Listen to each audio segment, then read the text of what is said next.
What is up, everybody? Welcome to DFS by the Numbers. These are my Draftkings MMA picks for UFC 297. We got Sean Strickland going against Dricus du Plessis. I need all the wins, yeah.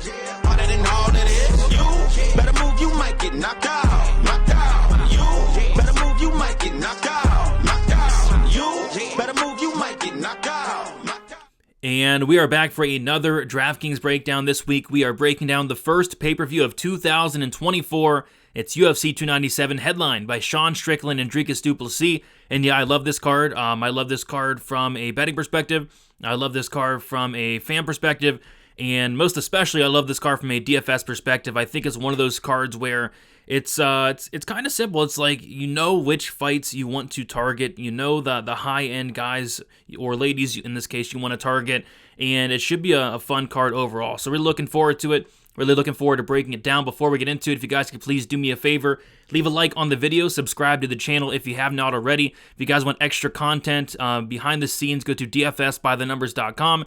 There you'll find my fighter stats, targets, projections, ownership projections, rankings, prize picks plays. I'm doing a prize picks article and also a prize picks entry. Speaking of prize picks, be sure to check out prize picks. Use promo code DFSBTN and get yourself a 100% deposit match up to $100. But yeah, go to dfsbythenumbers.com. Lots of content there, and the article should be out Wednesday night. Almost done with both of those. So yeah, with all that out of the way, I say we get into it. And we're going to start with, as always, the fight doesn't go to decision lines. Last week we had like 4 fights in the minus 1,000s. This week we've come back down to earth a little bit, but we got Johan Lioness going against Sam Patterson, minus 650 for the fight doesn't go the distance. A fight that is heavily expected to finish inside the distance, and the reason being is both these guys are finishers. These guys have 4 losses, all 4 of them coming inside the distance. You got Patterson with a 90% finish rate and Lioness with a ton of power and a 67% finish rate, those coming by knockout. So there's a couple fights on the card that I see this way, and it's pretty much, I think it's Lioness early or Patterson late. The reason being is, Johan Lioness has a ton of power, just really poor cardio. When fights get extended, he really starts to slow down, and quite frankly, he starts to slow down like late in the first round. He looks exhausted out there. And then on the flip side, you got Patterson, who I think is probably the more skilled fighter. I think he has a lot more tools, whether it's on the feet, on the ground here, but he's very, very hittable. I think him getting knocked out in the first round is a very live outcome. So, Lioness, 8,400, I think if he wins, it's probably a first-round KO. If Sam Patterson wins, I kind of see him potentially breaking Lioness down the stretch and getting a late TKO or submission. I think this fight finishes, hence the line, and I think both sides are definitely in play here. No strong lean one way or another, but my strong lean is I think this fight finishes, and I'm going to be pretty heavily exposed to it. Moving on, this is probably my favorite fight on the card, and it is the first fight of the night. Minus 500 for the fight doesn't go the distance. And yeah, this is a fight that I really do struggle seeing go 15 minutes. These guys have 14 losses, 13 of those 14 losses come inside the distance. And remind you, this is a flyweight fight that those numbers should not exist, but they do, and it's true. I mean, these guys are kill or be killed fighters, both of them. Malcolm Gordon has been finished 7 times, 5 by knockout, twice by sub, whereas Jimmy Flick has been finished in 6 of his losses, in all 6 of those coming by knockout. So both these guys not durable, and we got great price tags here for both guys. Malcolm Gordon, 8,300. I do think he's going to be the much more popular guy this week because he's sitting around like minus 205 on the money line. And then you got Jimmy Flick, 7,900. It's really hard to see the winner of this fight not scoring extremely well. I'm going to be as close to all in as I can on this fight. I think this fight scores incredibly for the winner. Next, we got the main event. And Dricus du Plessis, Sean Strickland, that fight doesn't go minus 325. And this is a main event I'm not really going to try to get away from, especially at these price tags. Strickland, 8,200. du Plessis, 8,000. And this is kind of like the Lioness Patterson fight in a sense where I think if Dricus wins, it's probably either a first or second round KO or submission. I think it's going to be early on. I think he's going to overwhelm Sean, maybe land something big. If Sean Strickland wins, I see Sean Strickland kind of breaking Dricus down the stretch. Dricus has never seen a 4th round. Dricus has 22 fights. 21 of his 22 fights have finished inside the distance, and the one that didn't was that Tavares fight, which potentially could have been stopped. So I'm going to be close to all in as much as I can here in this fight. Just it's hard to see the winner not completely destroying these price tags at $8,200 for Strickland or $8,000 for Dricus. This fight's going to be a car crash. This is a Dricus fight, and it must be targeted very heavily, and rightfully so. I mean, this fight's going to be high-owned, but high-owned for a reason, I think. And then we got Mike Malott going against Neil Magny. Yeah, this is a fight where it's pretty much one-side action for me this week. I mean, I like Mike Malott here, 9,300. I don't know if I'm going to get to much Magny, maybe a little bit just in case, because there are some unknowns with Mike Malott, right? Like, this guy has 10 wins. All 10 of them come under 1.5 rounds. 9 of his 10 wins do come in the first round, but yeah, I'm targeting that first round upside, that second round upside, that early finish upside. Neil Magny, 36 years old, has taken a ton of damage, has been finished a ton. I think it's a complete setup spot for Mike Malott to go out there in Canada and get a highlight finish, whether it's a knockout or submission. I think a finish happens. So yeah, Mike Malott going to have a lot of Mike Malott. Neil Magny, though, I mean, he's a veteran who's fought the who's who. Maybe we don't completely count him out. Maybe we sprinkle a little bit. We'll have to see. All right, getting into our core plays. Speaking of Mike Malott, yeah, 9,300. 100% finish rate, 9 of 10 wins come in the first, and this is a guy that's not going to go out there and mess around. This guy means business. I watch his interviews. He's ready to go. He's looking to go out there and get a finish, and I think it comes early as well. If the fight gets extended, like I said, there could be some problems, but I think at this point he should be able to go out there and finish a Magny who quite frankly looks fragile on the feet at this point, and then Magny always has tapped strike. I mean, I think Magny's been submitted 6 times, 4 of which come in the UFC. So I think Mike Malott has a lot of paths here to not only go out there, but go out there and get a finish, and go out there and get a finish within the first 10 minutes of the fight. Next, we got Dricus du Plessis, 8,000. Yeah, it's a main event where I'm going to be very close in terms of my ownership, but with a slight lean on Dricus, and here's why. First of all, he's the underdog on DraftKings. I like that. You know, you get a $200 savings. I do think he'll probably be the more popular fighter. I think it's going to be very close, though. But yeah, I like the savings for Dricus du Plessis, and then I like the finish upside as well, especially. This is a guy in Dricus who has a 95% finish rate, and the one decision win probably could have been stopped on several occasions. He's extremely dangerous. He has all the wrestling upside in this fight, if there is any. So yeah, I do lean Dricus ever so slightly, but my ownership is going to be very close between him and Sean Strickland. I don't have a completely strong read in terms of who's going to win the fight, but my strong read is go all in on this main event. It's going to score very well for the winner. Slight lean Dricus there. Next, we got Mara Bueno Silva, 8,600. I don't love it, but it's the main event. You got 5 rounds to work with, and Mara Bueno Silva, her path to victory, in my opinion, is a finish. You know, if this fight does go the distance, I think it's going to be very close at best case scenario for Bueno Silva. It's going to be a very close fight. But if it does go the distance, I actually think she could potentially lose. But you know, I'm not playing her to go out there and get a decision. I'm playing her for that finish upside she brings to the table. 80% finish rate for Mara Bueno Silva, 70% of those coming by sub, 10% by knockout. You know, she did have an interview where she said she wants to go out there and get a knockout. Pennington, super tough though. 8 losses for Pennington, only 2 inside the distance, so it's going to be easier said than done. But I just feel at some point, you know, this fight is going to hit the mat. At some point, Silva is going to land something big, and I do see Silva going out there and getting the finish. So I don't mind her at all. 8,600. It's not some crazy price tag, and I think she has a ton of finish upside in this co-main event title fight. And then we have Jillian Robertson, 9,100. Yeah, I love this matchup for Robertson. You know, she has a clear path to victory here, and that path to victory is going to be getting the fight down to the mat. Polyana Viana on paper has like a 43% takedown defense. And when I saw that number, I was actually surprised. I thought it'd be like closer to 0 because she really doesn't stuff takedowns.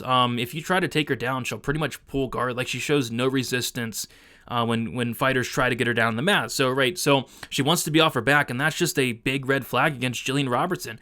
Robertson, you know, came down to strawweight a couple fights ago, has looked pretty good ever since. I know she had that, you know, loss against Tabitha Ricci, but that's a tough fight, right? This is a much, much more favorable matchup for Jillian Robertson. I think she has a lot of upside here. I think she has finish upside here, wrestling upside, control time upside, and I think in a win, Jillian Robertson scores very well at 9,100. So love Jillian Robertson this week at 9,100. Moving on to the GPP plays here. Movsar Evloev, 8,700. So I think Evloev potentially has some of the best upside on the entire slate, and that's because Evloev is a guy that's going to wrestle, and he's going to wrestle a ton. This guy averages almost 5 takedowns per 15 minutes, which that is the best on the card by a mile. There's nobody out there, on this card at least, that's going out there and attempting anywhere near or completing anywhere near 5 takedowns per 15 minutes. So Arnold Allen has good takedown defense, but it is not elite. I think you need elite takedown defense to stuff takedowns from Movsar Evloev. Evloev's not great at holding guys down, though, which is awesome from a DFS perspective, right? If he does take down Allen and Allen gets back up, Evloev's just going to take him right back down. Like, Evloev's one of those guys that can go out there and get 10-plus takedowns. He's done it before. So Evloev absolutely cannot be ignored. He has pretty much zero finishing upside, but in a decision win where he's going out there getting that many takedowns and he's very active with the strikes as well, Evloev, in my opinion, has one of the highest ceilings on the slate in a win. Next, we got Sean Strickland, 8,200. Yeah, close fight here. Competitive fight. I think it really can go either way, to be honest, but I think Strickland's going to have to weather a storm here. He's going to have to survive a car crash within these first 10 minutes. If this fight does get to the third round, I think it heavily favors Sean Strickland. Dricus' 2 losses come by third round finish. Dricus has never seen a fourth and a fifth. If the fight does get to the fourth or the fifth, it heavily favors Strickland, in my opinion. So yeah, I guess it all comes down to whether or not Strickland's able to survive those first 10, 12 and a half minutes especially. So we'll see, but yeah, I think Strickland's definitely in play, and if Strickland wins, expect just a ton of volume and probably a late finish if it happens. Johan Lioness, 8,400. I'm not a big fan of this guy, but, his path to victory is a first-round knockout. That's what he does. He goes out there, he takes guys' heads off in the first round, and if he does, and he potentially gasses out, he's going against Sam Patterson, who puts his chin on a silver platter to be just knocked out. The path to victory is there for Johan Lioness, and that is knocking out Sam Patterson, who's very hittable, and the durability seems a little bit iffy. Sam Patterson knocked out in both his losses. So the path is there for Lioness. What I don't like about Lioness, though, is he seems gun-shy lately, but you got to think this is the matchup where he comes in there and lets his hands go. And if he does that, he has a good chance to knock out Patterson, and getting a first-round knockout at 8,400 is pretty solid. Malcolm Gordon, 8,300. Yeah, you're going to have to target this fight. It's not the highest level fight. Both these guys get finished a ton.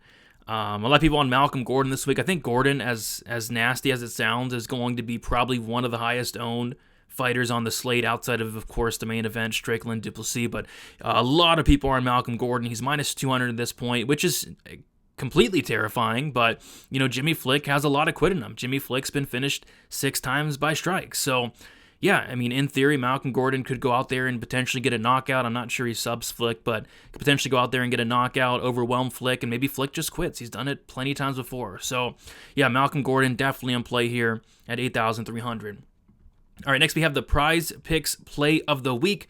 Don't forget to use promo code DFSBTN. Get yourself a 100% deposit match up to $100 on Prize Picks. Last week we had Manel Kopp. That fight fell through, so that sucked. That was my favorite play on the slate, Manel Kopp. This week, going with Bracatona more on the takedowns. It's set at 1.5. I think we're getting such a low number because in Bracatona's fight with Cody Gibson, he shot, I think, maybe 1 takedown in that fight. I think he comes back to earth here. I think he wrestles. That's what he does. He's a good wrestler, a good grappler. When you look at Garrett Armfield, all 3 of his losses are due to him either getting submitted or taken down. Bracatona's he's a smart guy. Great fight IQ. I think Bracatona goes out there and wrestles for 15 minutes, and I think this more hits. If he goes out there and strikes with Armfield for 15 minutes, I'll be very surprised, and that's not the smartest game plan. He potentially even loses if he does that. So I think Katona fights smart, and I think this more hits. You guys want to check that out, use promo code DFSBTN. Get yourself a 100% deposit match. It helps me. It helps you. It's free money. Check it out. And also be on the lookout for my Prize Picks video as well. Okay, moving on to the live dogs. Yeah, a couple stick out here. Jimmy Flick, 7,900. Anybody's a live dog against Malcolm Gordon. You could set Malcolm Gordon up against the wind, and I would potentially pick the wind to knock out Malcolm Gordon at this point.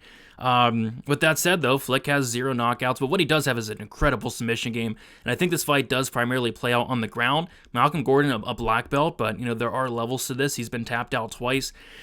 Flick, I think, is super live here. It's just, where's his head at? This guy retired 3 years ago. He's come back. He's looked terrible. He has been finished 6 times, so nothing to be confident in, but what I am confident in is you need this fight from a DraftKings perspective at these price tags. I think somebody's getting served. I don't know who it is, but I think somebody's getting served. Jimmy Flick, a live dog this week.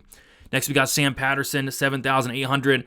Another very live dog and for a multitude of reasons. As long as his head stays attached to his body, Sam Patterson wins this fight just because he does more. I mean, Johan Lioness is extremely low volume. He doesn't have good cardio. He doesn't have a great ground game. Sam Patterson has good volume. Sam Patterson has a big height advantage. He has a reach advantage as well. This guy's huge for the division, even though he's moving up a weight class here.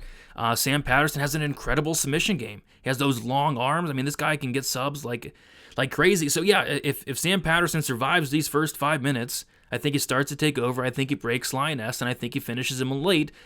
But his head needs to stay attached to his body, and that's kind of the big thing with Sam Patterson. But yeah, just like the Flick Gordon fight, low-level fight in my opinion, but a fight that I think scores very well for the winner.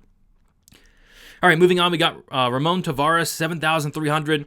Yeah, there's not a ton of like cheap underdogs I love this week. I guess the one guy that would stick out would be Tavares, just because I think this fight's a lot closer than these salaries do indicate. I think a lot of people are just going to go to Tapology and see that, oh, City knocked this guy out in the first round, their last fight. But if you go back and watch that fight, it was super competitive. Actually liked Tavares' work on the feet. And City dropped Tavares, and the ref stopped the fight like instantly. It was one of the worst stoppages I've ever seen on the Contender Series. It was terrible, hence why they're running it back here. But yeah, Tavares has elite power for the bantamweight division. I think this guy's going to be good. I think City's good as well. I think both these guys are good, but I think they're well matched. And the salaries aren't really indicating that. So I think Tavares is a very live dog at a very cheap price tag as well. And then finally, Raquel Pennington, 7,600. It's a 5-round fight, so this is a case of minute winning versus moment winning. Raquel Pennington probably, I think it'll be close, but probably going to be the minute winner, probably going to be higher volume, probably going to be the one getting control, all that good stuff. But Mara Bueno Silva, the moment winner. Mara Bueno Silva, the one with the power, with the submission game. If this fight finishes, it's going to be Silva, right? But if this fight does go 25 minutes, it probably means that Raquel Pennington was able to win the fight. And at 7,600 in a 5-round fight, I think she could potentially score decently in 25 minutes to work with. So not in love with the fight. It's not my favorite fight in the world, but if Pennington does go the full 25 here, I think she's live for that decision. And I think at 7,600, she scores pretty decently in a win. All right, punt plays. Yeah, nothing much this week, guys. I mean, the punt range is brutal. Like I said, you got Tavares down there, but outside of that, it's brutal. It's Polyana, and even then, I don't love it. But you have to talk about Polyana Viana. The reason is she's 7,100, and she has a 100% finish rate. She's never won a decision. It's never happened, and it's probably never happening because she's a terrible minute winner. She accepts spawn position. So if Viana wins this fight, it's probably like an armbar from guard. It's probably maybe even a knockout on the feet. If she wins, it's going to be a by finish, and she's going to be low owned. So if I was to pick a favorite pump play between some of these fighters down here, which it's ugly. It's ugly this week. You got Neil Magny, who I don't like. Priscilla Cachoeira, I hate the matchup for her. Sean Woodson, which I don't really like Woodson either. So yeah, there's not a ton down there. Polyana Viana, probably the only person I like from a pump perspective. And then the fades, Jasmine Jasdavicius. I think she wins this fight at a pretty high clip. I think it's a great matchup for her. But, she's also the most expensive on the slate. She's going against Priscilla Cachoeira, who's next level tough. And I don't think Jasmine has the best finishing ability. She actually has the second worst finish rate on the slate, right behind Brad Katona, believe it or not, at 33%. So I think that there's a good chance this fight does go to decision. I think there's a really good chance Jasmine does win. But, without a finish... and I don't think she's going to need like 20 takedowns here. I think it could be a situation where it's literally her holding Priscilla against the cage, taking her down once, and that's probably the round just because Priscilla has no get-up game to speak of. So, yeah, Jasmine, I think she scores well, but if I had to pick a fade this week, it would be her for sure. All right, there you guys have it. Thank you for watching. Be sure to leave a like on your way out. Subscribe to the channel. Check out dfsbythenumbers.com. Going to be posting my DraftKings article, my Prize Picks article with the entry, and then everything else is out. The stats, the targets, projections, ownership projections, rankings, all that good stuff. That should be out as well. So be sure to check it out, dfsbythenumbers.com. And best of luck for UFC 297. Sean Strickland, Dricus Duplessis. We'll talk to you guys soon. See you later.